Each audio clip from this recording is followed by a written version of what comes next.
হরে কৃষ্ণ। কৃষ্ণকথা ওই তপনা চ্যানেলে সকল বন্ধুদেরকে জানাই স্বাগত। মৃত মানুষ হারানোর চেয়ে জীবিত মানুষ হারানোর যন্ত্রণা অনেক বেশি, কিন্তু আমরা এই কথাটা সবসময় ভাবি না। যখন মানুষ জীবিত থাকে, কোনো প্রিয় মানুষ বা কাছের মানুষ, আমরা তাকে কষ্ট দিই, ব্যথা দিই, বোঝার চেষ্টা করি না যে আমার কথাতে সে কষ্ট পাচ্ছে বা সে দুঃখ পাচ্ছে।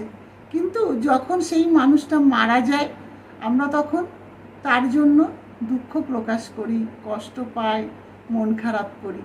কিন্তু জীবিত থাকতে যাকে আমরা ভালোবাসলাম না, সে মারা গেলে তার জন্য কিসের কষ্ট? তাই বলবো, সব মানুষের মধ্যেই দোষ ত্রুটি থাকে, তাই মানুষের দোষ খুঁজে বেড়ানোটা উচিত নয়। কোনো মানুষই ত্রুটিহীন নয়।